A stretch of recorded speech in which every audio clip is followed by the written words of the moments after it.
Okay, let's take you to Gaza and speak to journalist Yousef Alhelou. Thank you very much, Yousef, for your time this morning in South Africa, at least. Just firstly, let's start with confirmation that you are safe where you are and you're able to speak to us. Yes. Thank you very much for availing yourself this morning. What's happening at this hour, at least?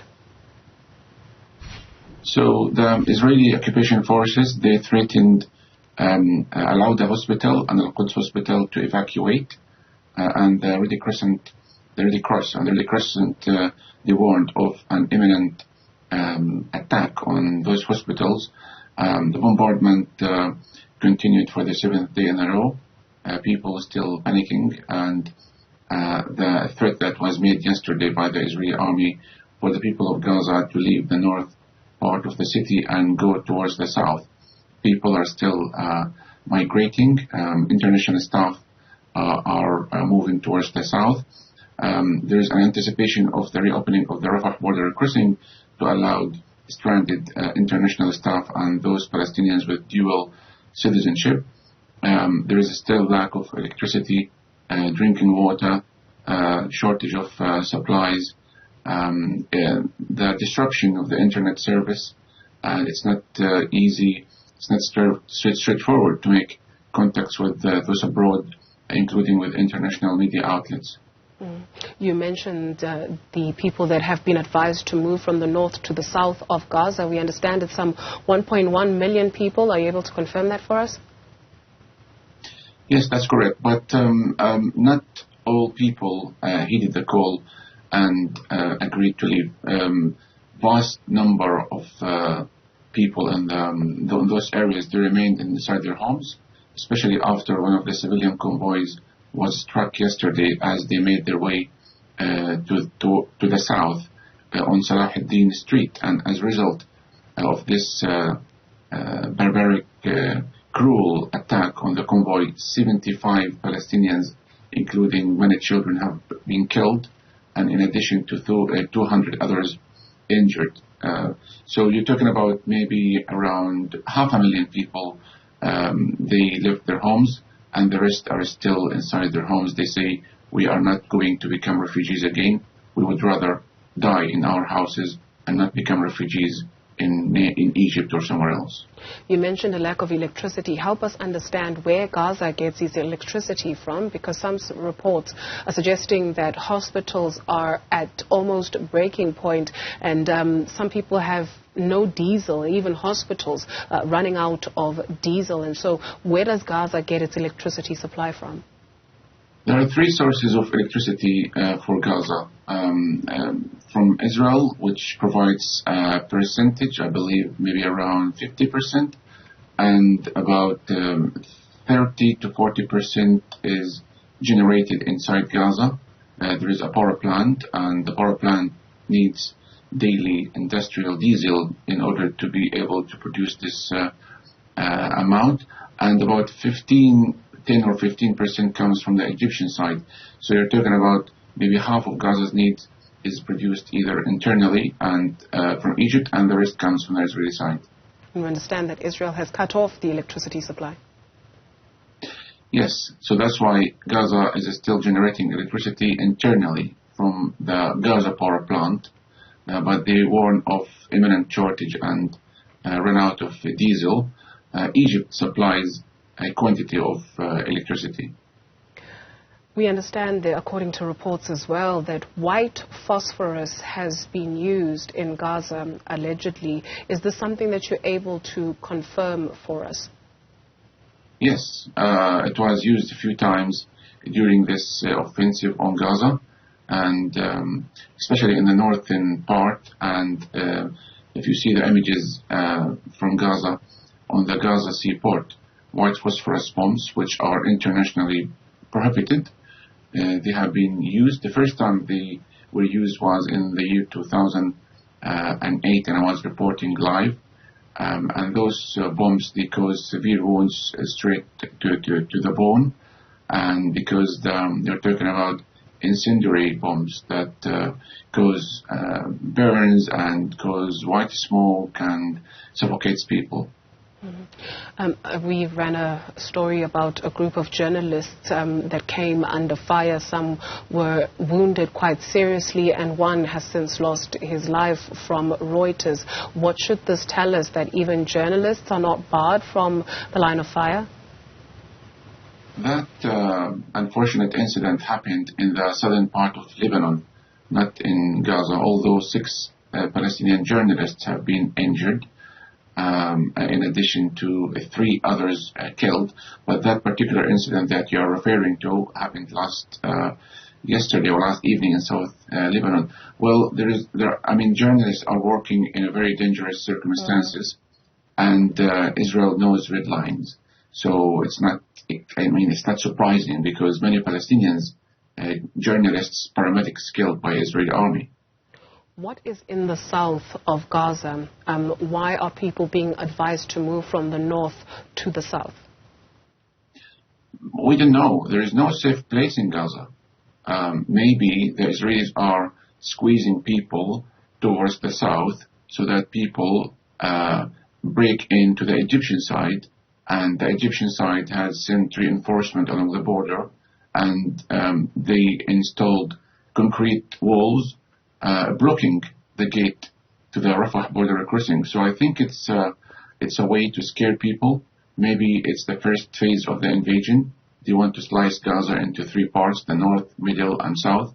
So I think they are squeezing people towards the south to create a pressure on people so that they migrate or leave Gaza through Egypt. Is there disappointment in Gaza with Egypt's response?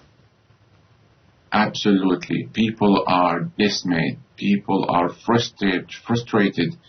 People are angry from this cowardness or shy move. They say, Sister Egypt must open the border. They must provide aid assistance. They shouldn't treat us as if we are the enemies. We are being slaughtered. We are being massacred.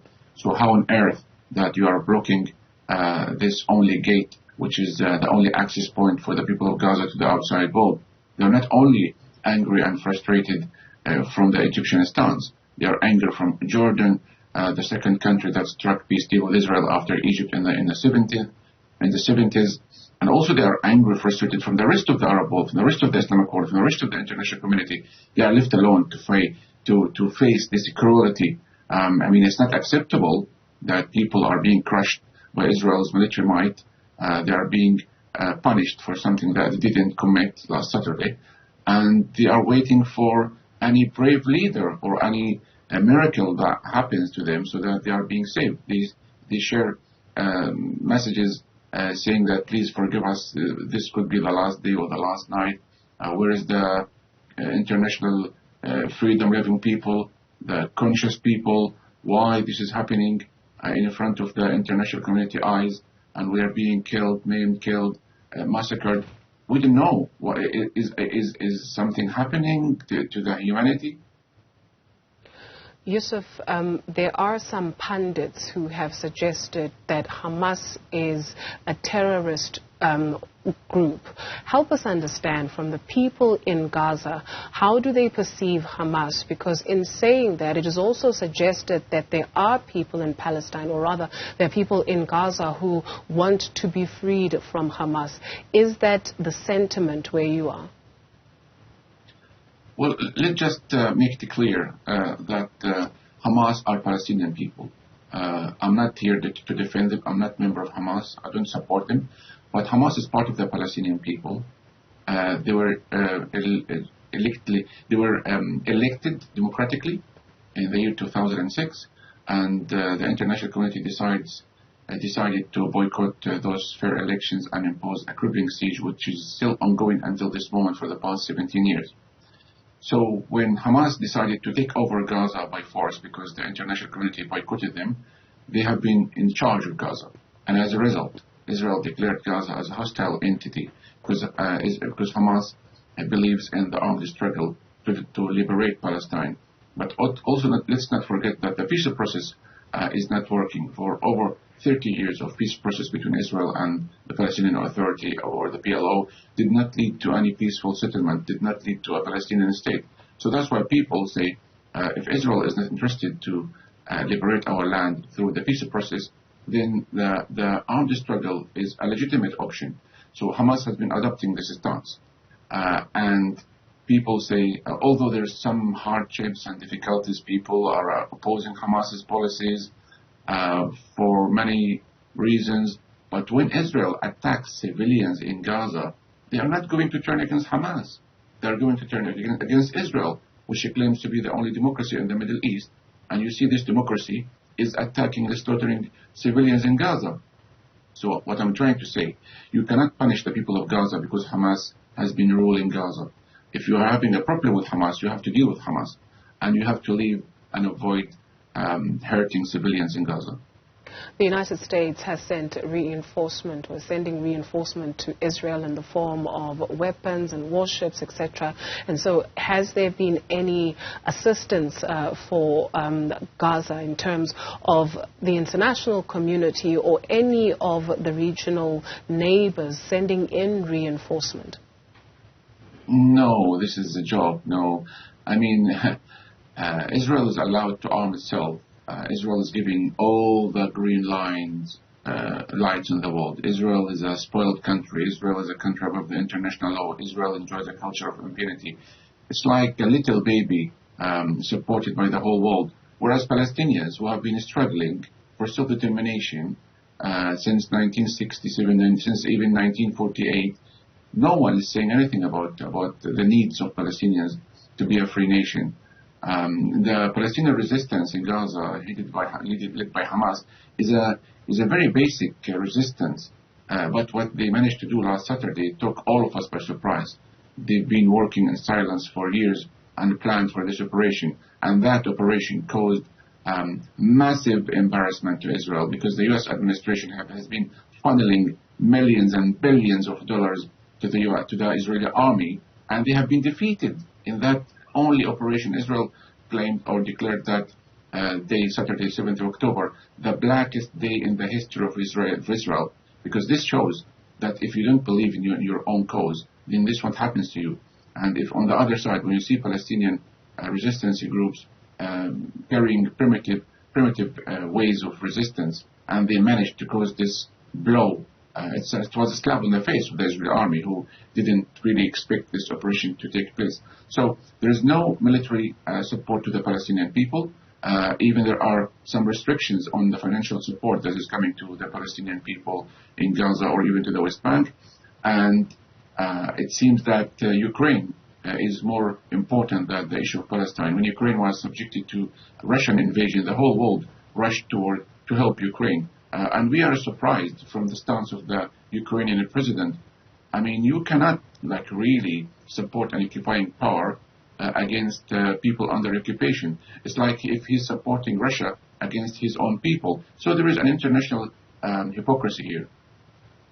Yousef, as we speak, we're showing viewers the sheer devastation in some parts of Gaza. Are there any stories of hope? Are there any pockets of magic that you have witnessed at least? No. People are let down in Gaza by this conspiracy of silence. People have lost faith in the so-called international community, the United Nations Security Council. People do not pin their hopes on Arab regimes who normalize ties with Israel. I mean, we are surprised from the stance of some Arab countries who feel sorry for the Israeli losses, whereas they did not they did not mention a single word towards the fatalities and Palestinian side. 2,000 Palestinian civilians have been killed, and very shy condemnation from international country and the international community or the international players here.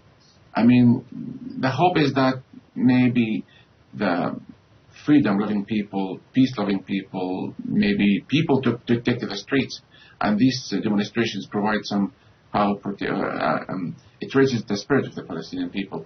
So people are frustrated in Gaza. I mean, they have had enough. They say, why we are being dealt in this way? Are we subhumans? Why we are being dehumanized?